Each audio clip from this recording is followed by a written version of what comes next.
Bom dia, Valério Arcari, tudo bem? Bom dia, Mauro. Bom dia a todos que acompanham o Fórum Café. Segunda-feira, 24 de abril. Cá estamos. E Lula na terrinha. Hoje lá, Prêmio Camões, Valério Arcari, que tem os dois pés lá na terrinha, né? O sotaque dele que não nos deixa enganar, né? Grande amor e solidariedade a Portugal. Amanhã, Lula vai estar nas celebrações da grande data nacional da volta de Portugal à democracia, né? No 25 de abril.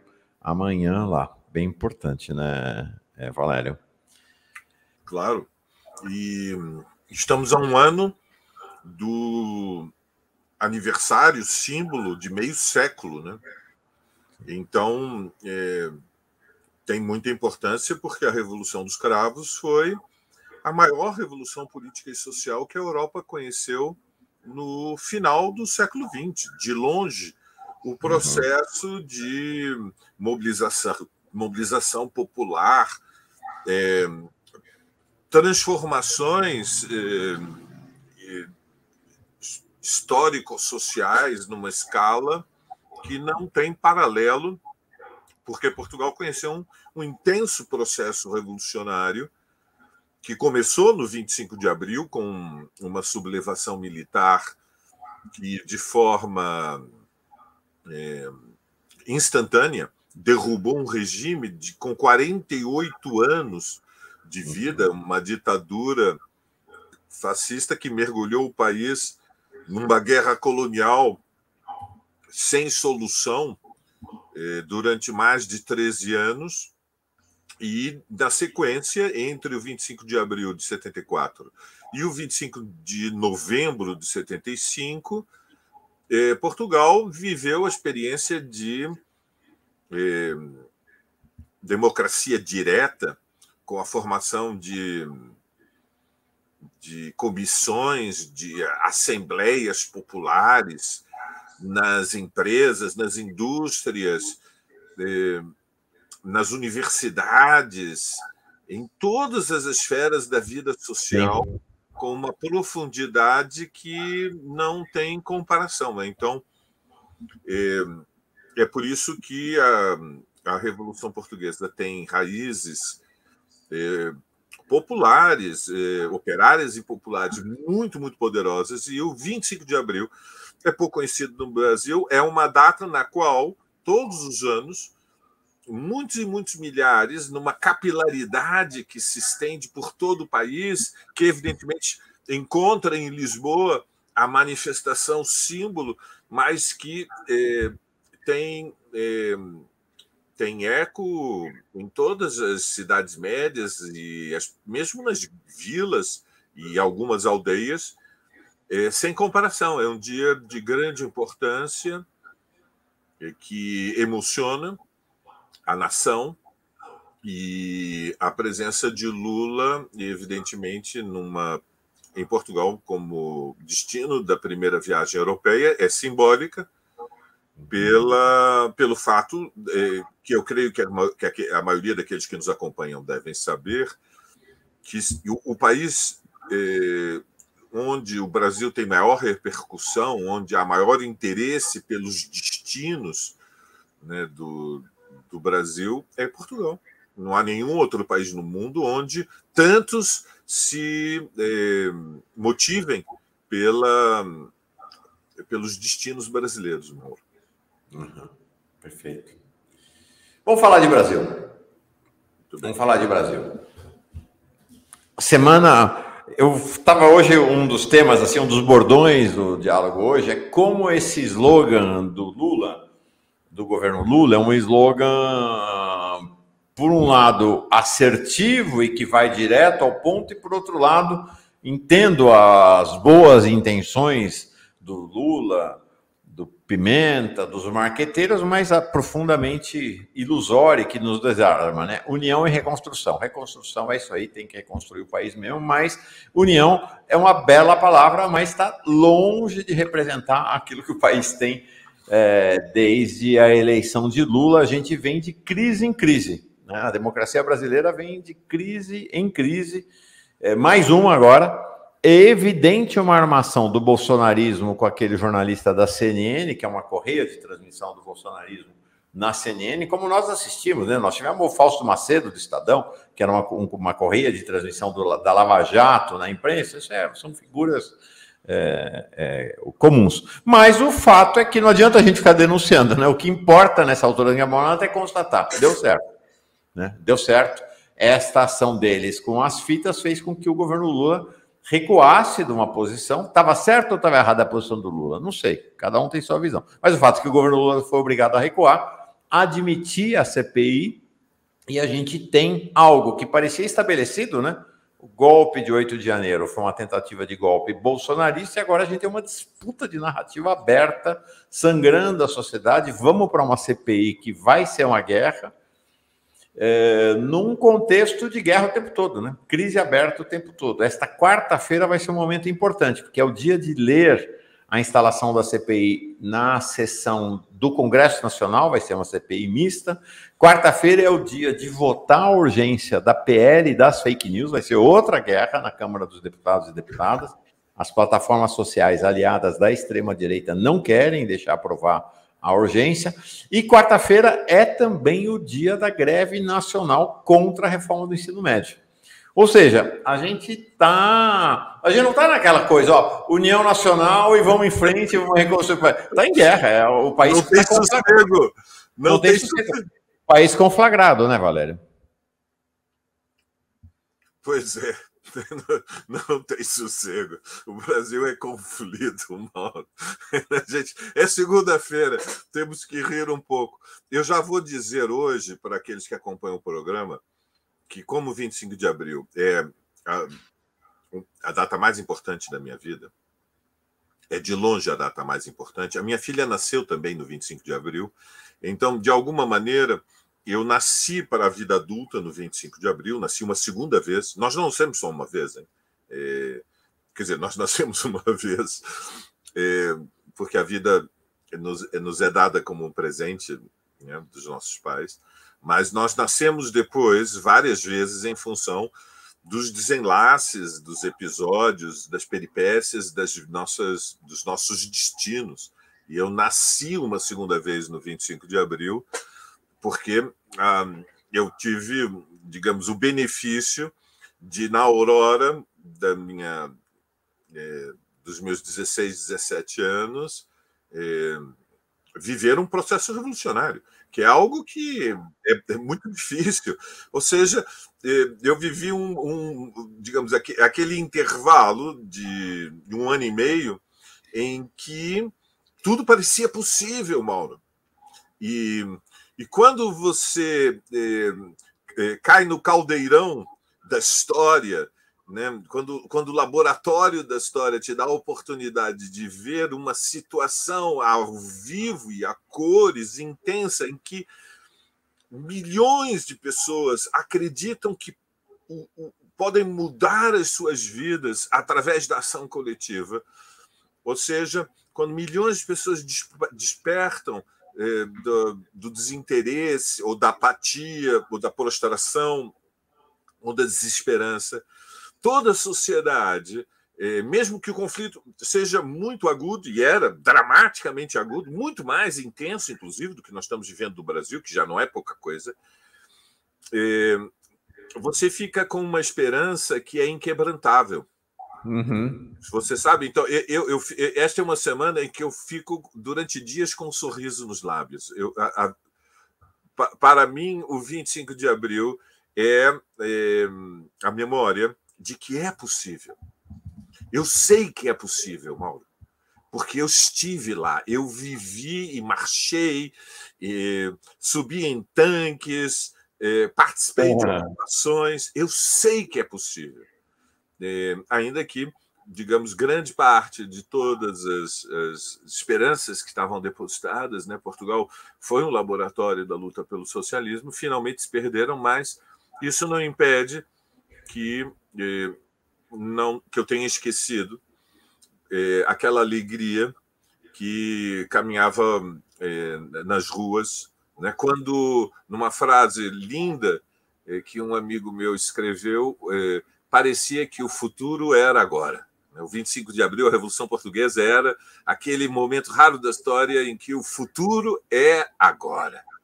Isto posto, evidentemente, a semana começa tensa. São várias, digamos, são conflitos em níveis distintos. O primeiro, evidentemente, é a repercussão do vídeo, a manipulação do vídeo, a demissão do G. Dias e o que veio na sequência, que é uma campanha furiosa da extrema-direita através das redes sociais. Ou seja, nós vivemos hoje num mundo, Paulo, em que existe a vida presencial, não é? Ou seja, os acontecimentos, mas há um mundo paralelo, que é um mundo de ficção, que é um mundo de narrativas, que é um mundo de disputa ideológica, que tem uma potência quase tão grande como o da vida presencial, que é o mundo das redes sociais. E no mundo das redes sociais há uma ofensiva, uma campanha furiosa, intensa, que tenta construir a teoria da conspiração de que o 8 de janeiro foi uma orquestração da esquerda. É uma coisa delirante, é algo assim espantoso, inacreditável, mas, infelizmente, como você disse, nós não podemos ignorar que a luta política e social assume formas ideológicas, ou seja, o terreno da ideologia é aquele espaço no qual se disputam interpretações do que aconteceu, a tal ponto que se questiona o que aconteceu, porque é diferente. Veja, isso tem muita importância para todos aqueles que se interessam pela luta política. Existem os fatos, existe a interpretação dos fatos. Uhum. Não são o mesmo. Mas quando a disputa pela interpretação dos fatos manipula os acontecimentos, aí nós estamos já numa esfera distinta. Então, agora o que está, digamos, na raiz do conflito é uma disputa pela verdade mais elementar, que é que no dia 8 de janeiro houve uma semi-insurreição para derrubar o governo Lula, que tinha uma semana e que foi construída como um levante de assalto aos palácios, como uma faísca, uma centelha, uma chispa, para tentar incendiar o país com a saída de uma coluna militar. Ou seja, houve um projeto golpista que fracassou. Ponto. Outro terreno é G. Dias errou. Pô, evidentemente que o G. Dias errou. Não é que só o G. Dias errou. Errou o comando do Planalto, errou o batalhão presidencial, errou a Secretaria de Segurança do Distrito Federal, erraram todas as organizações, o aparelho militar policial, que era responsável pela preservação de Brasília. Nesse contexto, G. Dias também errou. Isto não significa que tenha qualquer sentido a construção ideológica de que o 8 de janeiro foi uma tentativa de autogolpe. É absurdo. Completamente delirante, fantasioso, insano. Agora, é um fato, e nisso, digamos, nós temos que ter a lucidez de que há, neste momento, muitos milhares de pessoas, não temos a métrica, não temos como contar, mas nós acompanhamos pelo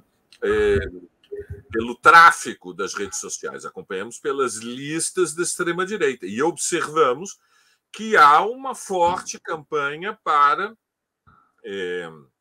questionar o 8 de janeiro, que é chave para o bolsonarismo, porque, evidentemente, a investigação do 8 de janeiro vai atingir o Bolsonaro, vai atingir os filhos do Bolsonaro, e estamos diante de uma justa e necessária criminalização, ou seja, é preciso que se faça justiça. O que aconteceu são crimes políticos. Tentativa de golpe de Estado é um crime político, é um ataque às liberdades democráticas. E esta ofensiva nas redes sociais tem como objetivo mudar a relação de forças políticas para diminuir, reduzir os danos de uma possível sentença do Bolsonaro. Neste momento, a questão-chave para a extrema-direita é garantir que Bolsonaro não perca os direitos políticos. E, portanto, de fato, a semana começa muito tensa em função da abertura da comissão mista de investigação. Foi um erro não ter constituído a comissão mista? Bom, isto agora entra no terreno do balanço. Eu creio claramente que foi um erro. Ou seja, a ideia que prevaleceu depois do 8 de janeiro foi que o governo teria que favorecer que as suas agências, as suas organizações, como a Polícia Federal, avançassem na investigação, mas toda a iniciativa da repressão contra a ala do bolsonarismo, também para sermos rigorosos, que se envolveu no levante do 8 de janeiro, fosse conduzida pelos tribunais, pela justiça. E, portanto, tentou despolitizar os espaços de disputa e, portanto, evitar que a agenda do Congresso fosse contaminada pela investigação do 8 de janeiro, transferindo para o Supremo Tribunal Federal a responsabilidade. Bom, creio que isto foi um erro, foi ingênuo, foi uma subestimação do bolsonarismo. Ou seja, a luta contra o bolsonarismo não pode se desenvolver numa investigação, digamos, num processo técnico de investigação e condenação dos líderes e dos agentes da sublevação do levante golpista. É uma disputa política desde o início, porque é uma disputa pelas consciências, ou seja, fundamentalmente o que o 8 de janeiro confirma é que o bolsonarismo, embora tivesse um pé na legalidade, sempre manteve um pé fora da legalidade, ou seja, um pé no terreno da subversão social, porque o projeto dos fascistas é incompatível com a preservação das liberdades democráticas, ou seja, dizendo com todas as letras, Mauro, se dependesse dos fascistas, o MST tinha sido ilegalizado, João Pedro Stedley, João Paulo estariam na cadeia. Se dependesse dos fascistas, não haveria PSOL na legalidade, não haveria movimento indígena da PIB liderado pela Sônia Guajajara e os seus camaradas, não existiria movimento negro, movimento de mulheres, não existiria não haveria movimento LGBTQIA+, não haveria, porque o plano deles, evidentemente, era destruir as liberdades democráticas para reprimir todo o movimento de autodeterminação, começando pelas lideranças operárias e populares. Significa impor o terror nas empresas, silenciar a esquerda dentro das indústrias. Se me permite apenas uma sugestão de correção no tempo verbal utilizado, não é que o plano era, o plano ainda é. Eles estão querendo construir fôlego para outra tentativa de golpe e impor esse plano, né? Esta é a natureza do fascismo. É um projeto histórico, Mauro. Nós estamos no século XXI vendo, evidentemente, com as transformações impostas, porque uns 100 anos não passaram em vão, mas nós estamos vendo como a crise da sociedade contemporânea, com todas as letras, a crise do capitalismo, o conflito no sistema internacional de Estados, entre os Estados Unidos e a China, a tendência à recessão, o aumento do peso das dívidas públicas e das dívidas privadas das empresas, proporcionalmente à estagnação econômica, como todo, digamos, este contexto de decadência favorece o surgimento de correntes extremistas contra-revolucionárias que têm com a bandeira da lei e da ordem e a nostalgia de um passado que é romantizado como sendo uma sociedade ideal, comovem, movimentam, emocionam parcelas mais desesperadas do povo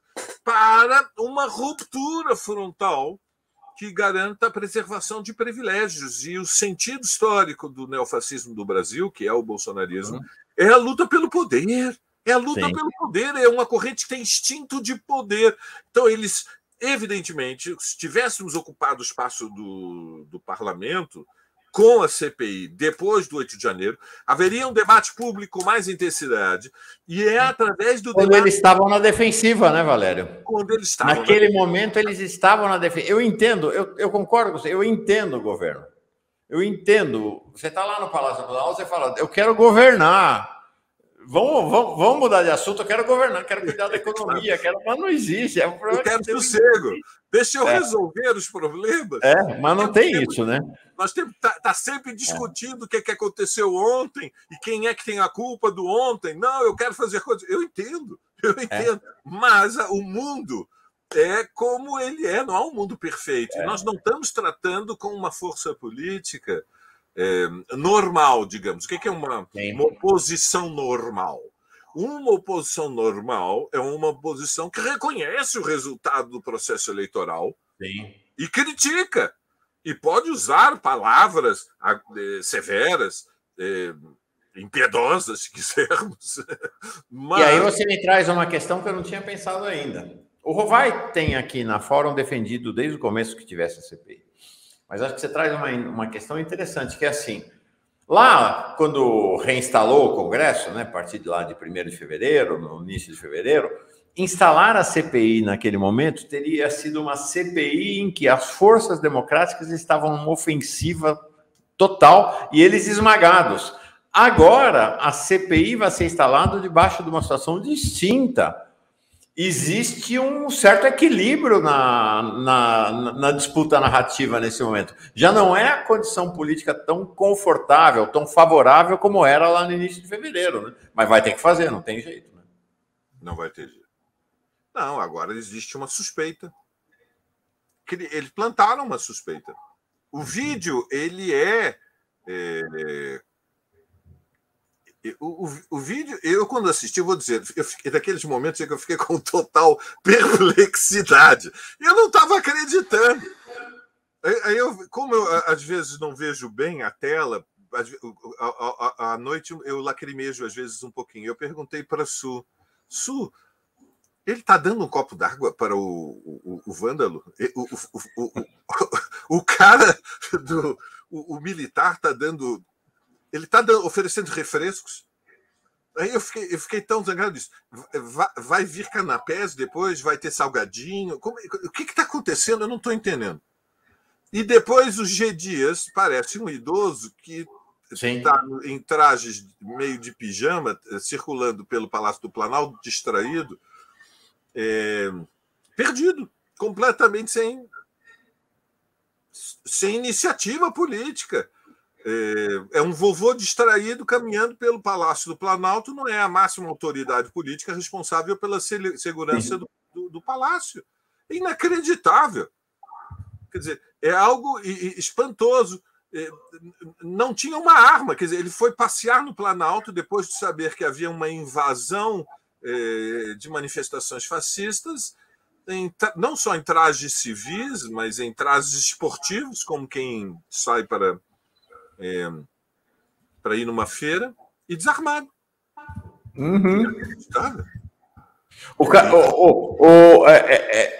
Realmente é melancólico. O G. Dias não tem um walkie-talkie para conversar com ninguém ali, nada.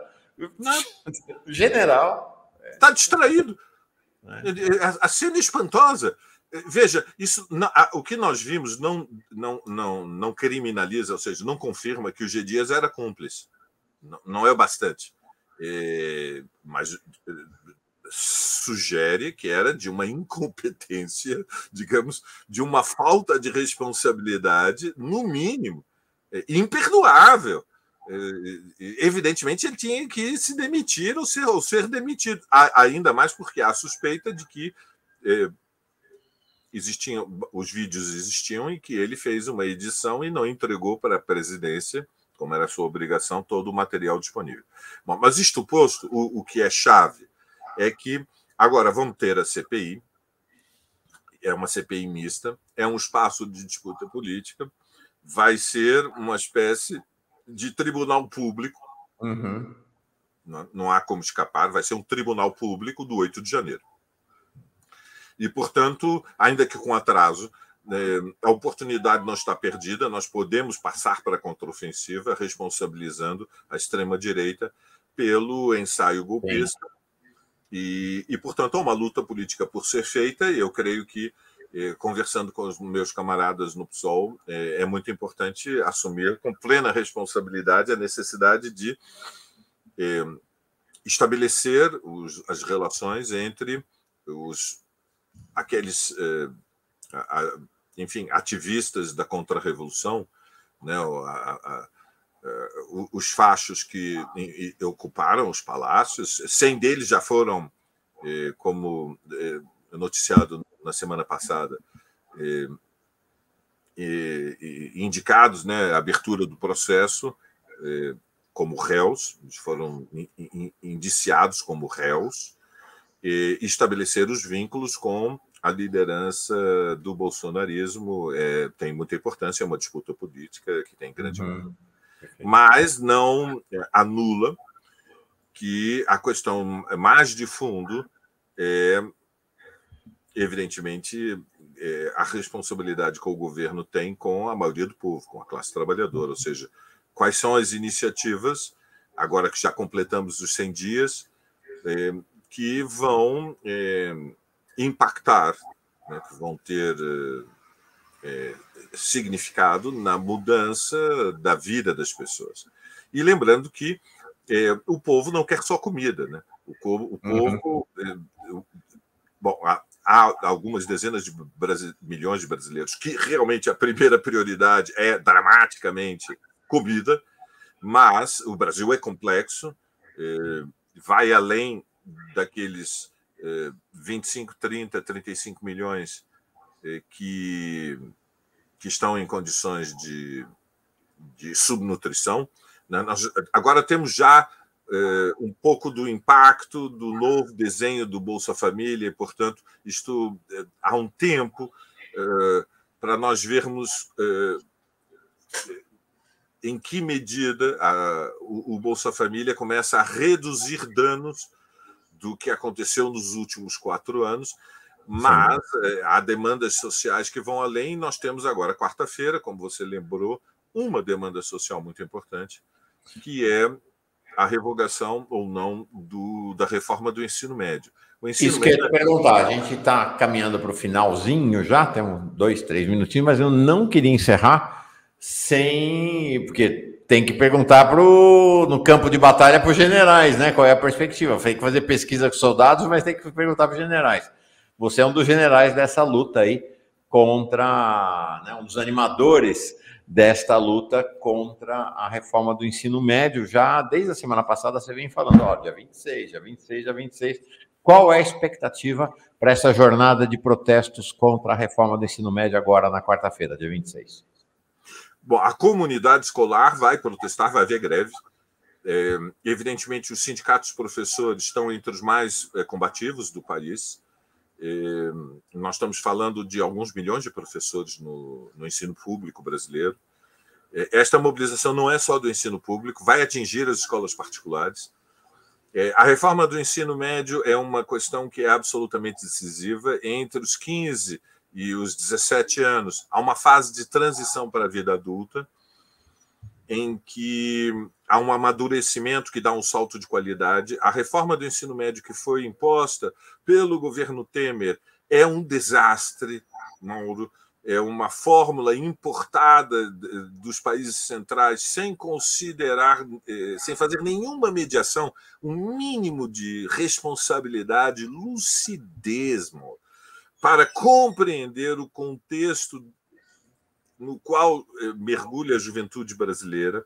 Então, um pouco desesperados e macaqueando, como se dizia no passado, ideias que vieram de fora, desconhecendo, repito, o contexto especial da sociedade brasileira. Ou seja, nós temos uma proporção de mais de 25% de jovens que nem estudam nem trabalham. Ou seja, temos uma taxa de evasão escolar monumental e ocorreu aos gênios que assessoravam o governo Temer que a juventude abandona a escola porque acha que as disciplinas que são historicamente representam o tesouro, né, o repertório do conhecimento, da ciência, da arte, da cultura da humanidade, de repente se tornaram um tédio completo pela nova geração e porque estavam aborrecidos, os jovens evadiram-se das escolas. Que é uma ideia espantosa. Eu às vezes não acredito. Nós precisamos responder a um problema. Qual é? Os jovens brasileiros estão chateados. Por quê? Porque a escola é chata, a escola é um tédio, é um aborrecimento. Tem tantos apelos sociais mais intensos. Então, nós temos que fazer uma escola que seja irresistível, que vai competir. Ou seja, tira física, química, português, matemática, história, geografia e bota bolo de pote, como ser youtuber, como ficar milionário. É uma coisa demencial, simplesmente demencial. Não entendem por que é a evasão escolar. Olha, talvez haja evasão escolar, porque há 10 anos o Brasil anda de lado e os pais estão desempregados. Talvez já haja evasão escolar, porque em milhões e milhões de lares brasileiros as famílias estão se desagregando, porque a desmoralização social dos mais velhos mergulha 10, 15% da população adulta brasileira no alcoolismo. Porque o ambiente das casas é um inferno. Em que país é que estão morando? Eu fico impressionado. Isto é um conto de fadas, o Brasil? Ter desemprego crônico acima de 10% da população durante 5 anos não tem impactos sociais e consequências sociais sobre a juventude. Os meninos tinham 12, 13, 14, 15 anos, viram anos e anos as suas famílias mergulhadas no desemprego. Veja, sejamos mais claros, Mauro. Acabei de ler, a semana passada, os dados que mostram em que estados do Brasil a proporção de famílias que recebem o Bolsa Família é maior do que aquelas que têm carteira assinada. E em vários estados em que a maioria é absoluta, Mauro. E não estou falando do Piauí, estou falando do Ceará. No Ceará, você sabia? Eu fiquei chocado, estou falando com vocês, porque eu fiquei absolutamente boquiaberto que no Ceará há mais famílias que dependem do Bolsa Família do que o salário de alguém da família que tem contrato na carteira. Então, é neste contexto que se produzem dinâmicas de desagregação social que levam a parte da juventude a abandonar a escola porque querem ser independentes mais rapidamente, inclusive dos pais. Mas depois têm muitas dificuldades para arranjar emprego, caem no trabalho informal. Os dados sobre os que não trabalham e não estudam, evidentemente, são incompletos, porque não é que são... Não há 25% dos jovens entre os 20 e os 25 anos, 1 em cada 4, que não trabalha nem estuda. O que não tem é trabalho formal, não tem registro nem carteira, não tem inserção social com mínimo de direitos e segurança. Então, a reforma do ensino médio, ela introduziu, numa escola que já era dramaticamente frágil, nas séries superiores, porque, evidentemente, há décadas e décadas que precarizaram o trabalho do docente. Você acha normal que metade dos professores do Estado de São Paulo, Mauro, do Estado de São Paulo, sejam precários, que não tenham contrato? Eu não disse 10%. Metade. 100 mil sobre 200 mil. Isso não tem consequências. Como não tem consequências? Os professores agora são o quê? Os boias frias da educação? E décadas, e passam governos, foram não sei quantas gestões do PSD, já perdi a conta, foram, digamos, grosso modo, quase 30 anos de gestões do PSDB que mantiveram a precariedade dos contratos temporários na escola pública paulista. Imagina o que ocorre pelo Brasil aí afora. Então, a reforma do ensino médio ela tem que ser revogada. Quarta-feira vai ser um importante dia de luta. Além disso, evidentemente, as escolas estão pedindo socorro para a nação e para o governo, porque o assassinato da Beth aqui em São Paulo eu a conheci, era uma veterana da educação pública. Você conheceu a Elizabeth? Conheci, claro, eu frequento as manifestações dos professores da PUESP. Ela trabalhou há anos no Fernão Dias, ali em Pinheiros, e depois se efetivou no Taboão. Uhum. Uma personagem, uma mulher dinâmica, uma força da natureza, como nós dizíamos, Mauro. Algo simplesmente incrível que aconteceu com a Beth. Incrível. As pessoas estão assustadas. Quinta-feira, as escolas não funcionaram em São Paulo. Não sei se você sabe, metade dos jovens e das crianças não foram para as escolas na quinta-feira. Por quê? Porque era o dia do aniversário do Hitler. Era o dia do aniversário do massacre de Columbine. A extrema-direita fez campanha nas redes sociais dizendo que ia botar para quebrar na quinta-feira. O aniversário do Hitler. Este é o país do mundo em que as crianças não vão para a escola. Porque os fascistas comemoram o aniversário do Hitler, irmão. Pode um negócio desses, irmão? É por isso que quarta-feira os professores vão representar a todos nós. Vão sair às ruas defendendo a escola é do povo, a escola é pública. Basta! Chega! É enorme a fúria. E o governo? O Camilo? Aqui na boa, o Camilo botou Todos pela Educação dentro do Ministério da Educação. Ele botou já a representação da educação privada, deu um lugar de destaque no Ministério da Educação, num país em que a sociedade está fraturada e há um apartheid escolar. A classe dominante, os capitalistas, os ricos e as camadas médias e estratos superiores da classe trabalhadora tiveram que pôr os filhos na escola particular. Nós somos um dos países onde o ensino privado tem um impacto proporcional mais elevado do mundo. Por quê? Porque a escola pública foi transformada num depósito de crianças, Mauro. O povo não quer só comida, o povo quer que haja esperança de que os seus filhos tenham uma vida melhor do que eles tiveram. E o espaço da disputa política da educação é duro, duro. E é por isso que os fachos, porque odeiam a escola, são terraplanistas, odeiam a ciência, odeiam o conhecimento, odeiam a arte, a cultura, a imaginação humana, a criatividade humana. São fanáticos. Eles odeiam também os professores. Acham que os professores são todos comunistas, subversivos, inimigos da propriedade privada, que querem transformar o Brasil na Coreia do Norte. É só é cada maluquice.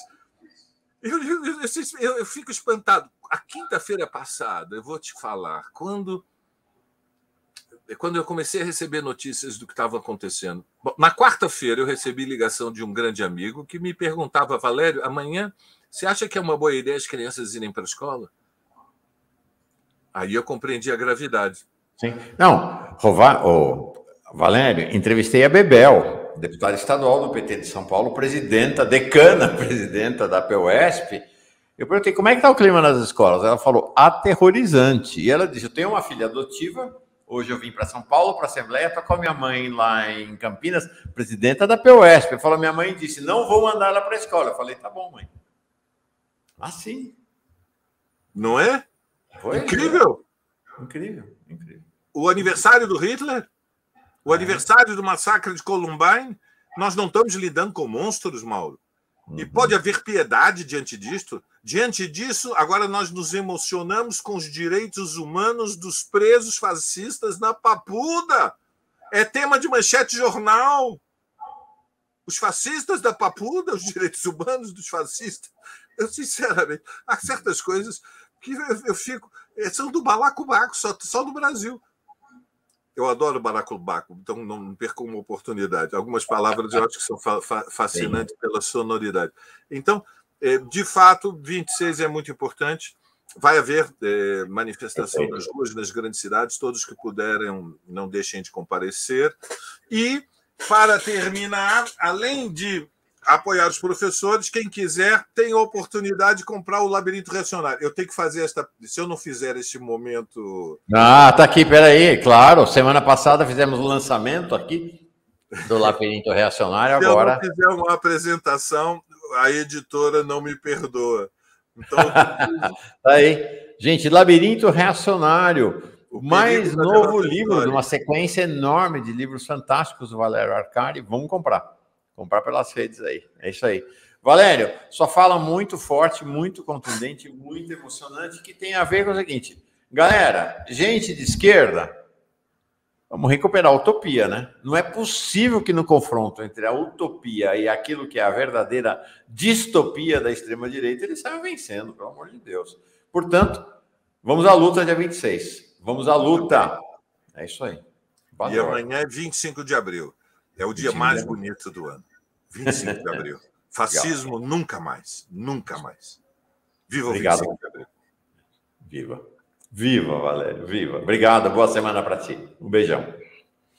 Oi, gente. Vocês sabiam que a Fórum foi a primeira a noticiar que teve gente do Exército dentro do Palácio do Planalto ajudando os vândalos do 8 de janeiro a fugir?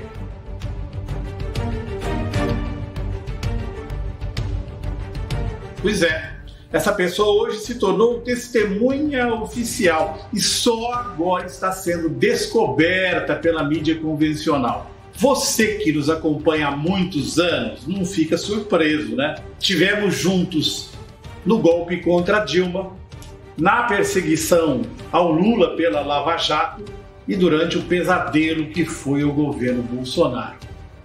Então você sabe melhor do que ninguém, fomos alvos de ações na justiça muito custosas. Por isso, a Fórum Filmes pede a sua contribuição para fazer um documentário sobre o dia histórico do 8 de janeiro, com informações e entrevistas exclusivas. Da mesma maneira que já antecipamos essa testemunha-chave para todo o processo. O Renato Rovai, futuro cidadão honorário de Sinop, Adri De Lorenzo e toda a turma da Fórum, inclusive eu, contamos mais uma vez com a sua ajuda para poder apresentar esse trabalho.